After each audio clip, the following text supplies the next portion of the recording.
Hello everyone, welcome back to my legal life. आज हम पढ़ेंगे आर्टिकल 18। आर्टिकल 18 लास्ट आर्टिकल है जो इक्वालिटी को और अच्छे से इन्फोर्स करने के लिए लाया गया। जैसा कि हम आर्टिकल 15, 16, 17 में पढ़ें कि ये स्पेसिफिक एप्लीकेशन की बात करता है ताकि हमारे देश में इक्वालिटी को और अच्छा किया जाए। तो आर्टिकल 18 का भी मेन एजेंडा था कि जो इक्वालिटी है उसको और अच्छे से इन्फोर्स करें। तो आइए स्टार्ट करते हैं। आर्टिकल 18 बेसिकली बात करता है एबॉलिशन ऑफ टाइटल। तो एवोल्यूशन ऑफ टाइटल, तो टाइटल किस तरह का टाइटल होता क्या है और टाइटल क्या करता है। होता क्या था कि पहले के देश में बहुत सारे टाइटल्स थे, जैसे राजा, महाराजा, नवाब्स। तो ये जो सब टाइटल्स थे ना, ये ऐसे फील करवाते थे कि ये लोग दूसरे लोग से बड़े हैं। और मेंटली जो आम आदमी होते थे उनके दिमाग में पहले से रहता था कि जो नवाब होंगे या जो महाराजा होंगे, जो राजा होंगे, वो हमसे ऊंचा है। यहाँ तक कि बहुत लोग जो महाराजा किंग्स को एक मतलब खुदा की नज़र से देखते थे कि कुछ भी हो तो उनके पास जाते थे। तो ये कहीं ना कहीं एक डेवलपिंग कंट्री और एक आज़ाद भारत में बहुत इनइक्वालिटी को और आगे बढ़ाने के लिए ये सब चीज़ को यूज़ किया जाता था। लेकिन जो हमारे कॉन्स्टिट्यूएंट असेंबली थे, इनका जो मेन एजेंडा ये था कि इक्वालिटी को लाया जाए, और आज़ाद भारत में इस इक्वालिटी को हटाने के लिए ज़रूरी था कि इस टाइटल को एबोलिश किया जाए। दैट्स द रीज़न आर्टिकल 18 को एज अ फंडामेंटल राइट्स बनाया गया और जितने भी सारे टाइटल थे सबको हटाया गया।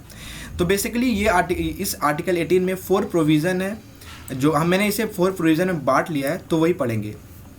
तो द फर्स्ट प्रोविज़न बात करता है कि स्टेट को ये पावर देता है कि वो प्रोहिबिट करे जो भी टाइटल कन्फर करते हैं। मतलब ये बेसिकली करता है, एक आर्टिकल फर्स्ट प्रोविज़न कहता है कि जो स्टेट होंगे वो किसी भी इंसान को आप टाइटल कन्फर नहीं कर सकते हैं।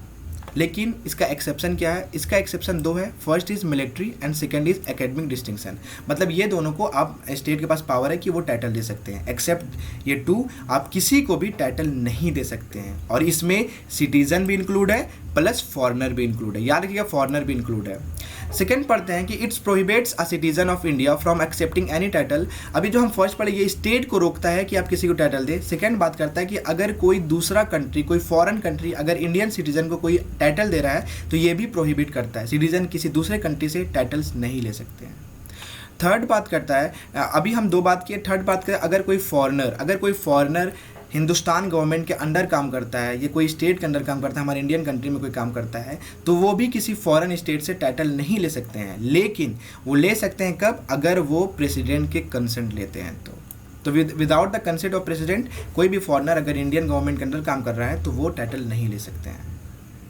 तो याद रखिए, ये सेम चीज़ अगर इंडियन एम्बेसी कोई दूसरे कंट्री में है, तो अगर वहाँ पे कोई फॉरेनर इंडियन गवर्नमेंट के अंदर काम कर रहा है तो वो भी वहाँ के टाइटल नहीं ले सकते without the consent of president. तो चलिए नेक्स्ट पढ़ते हैं। नेक्स्ट है, लास्ट है कि नो सिटीजन और foreigner holding any office of profit और trust under the state is to accept any present state without the consider. मतलब ये बात करता है, अभी हम टाइटल्स की बात की तो बहुत लोग क्या होते थे, टाइटल्स नहीं देते थे। बहुत लोग क्या करते थे, इमॉल्वमेंट पैसे देते थे उन टाइटल्स के एवज में। तो ये भी कहीं ना कहीं इनइक्वालिटी को बढ़ाता है। इसलिए स्टेट ने इसे भी हटा दिया कि कोई सिटीजन, अगर कोई फॉरेनर अगर इंडियन गवर्नमेंट के अंदर काम कर रहा है और कोई फॉरेन स्टेट इसको कोई प्रेजेंट दे रहा है या कोई इमॉल्वमेंट, कोई प्रॉफिट दे रहा है, तो ये भी आप एक्सेप्ट नहीं कर सकते हैं without the consent of president. ये याद रखिएगा, without the consent of president. अगर कंसेंट प्रेसिडेंट को मिल गया तो आप किसी भी स्टेट से इमॉल्वमेंट या टाइटल एक्सेप्ट कर सकते हैं। तो कंसेंट ऑफ प्रेसिडेंट बहुत इंपॉर्टेंट है। तो अब ये जो 4 पॉइंट हम पढ़े हैं, तो पता आप समझ लोगे इस 4 पॉइंट्स हम क्या पढ़े हैं। 4 पॉइंट का जो मेन कंसर्न था कि जितने भी हेरिडेटरी टाइटल थे, मतलब जो नोबिलिटी टाइटल फील कराते थे, जैसे महाराजा, ये जैसे राज बहादुर, जैसे राय बहादुर, जैसे राय साहब या दीवान बहादुर, ये सब जो हेरिडेटरी से होता क्या था कि जो जैसे अगर कोई फादर के पास टाइटल है नवाब का या राय बहादुर का, तो उसका पूरा जनरेशन ही महाराजा कहलाता था, जो कहीं ना कहीं एक तरह से इनइक्वालिटी का मेन जिस्ट था। तो इसे हटाना बहुत ज़रूरी था। दैट्स द रीज़न इस सारे टाइटल्स को हटा दिया गया, ताकि जो principle of equal status of all की रूल ऑफ लॉ को लाया जाए कि चाहे वो महाराजा का बेटा हो या कोई किसान का बेटा हो, दोनों को बराबर का हक मिले और दोनों बराबर हो लॉ की नज़र में। थर्ड पढ़ते हैं। अब तो हम पढ़ लिया आर्टिकल 18 क्या कहता है, लेकिन कुछ कुछ इसमें इंपॉर्टेंट केसेस है, इंपॉर्टेंट पॉइंट्स हैं। तो द फर्स्ट पॉइंट क्या है कि जो सुप्रीम कोर्ट थे, सुप्रीम कोर्ट ने ये जो जितने सारे टाइटल्स थे, तो टाइटल्स में अब क्या होता है, जो नेशनल अवार्ड्स थे, नेशनल अवार्ड्स जो कहलाते थे, जैसे भारत रत्न अवार्ड और पद्म विभूषण अवार्ड, तो ये भी कहीं ना कहीं एक तरह से लोगों को नज़र आया कि ये भी एक तरह की टाइटल है। तो क्या ये इस टाइटल को भी एबोलिशन करता है अंडर आर्टिकल 18?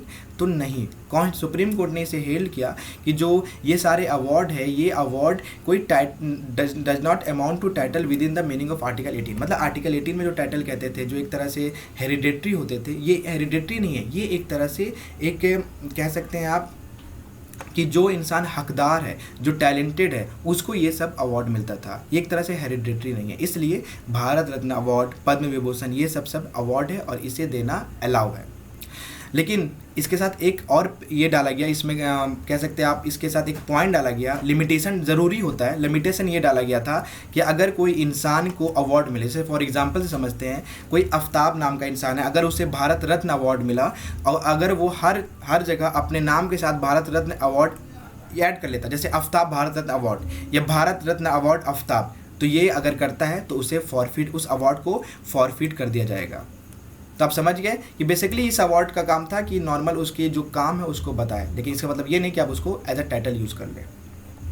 लास्ट पढ़ते हैं कि ये जो ये अवार्ड्स थे, नेशनल अवार्ड कब आए। नेशनल अवार्ड, ये याद रखिएगा, नेशनल अवार्ड जो है वो आया था 1954 में, जितने सारे अवार्ड होते थे। लेकिन जनता पार्टी जब आई गवर्नमेंट में, जो 1977 में आए थे मुरारजी देसाई के अंदर, उन्होंने इस अवार्ड को डिसकंटिन्यूड कर दिया।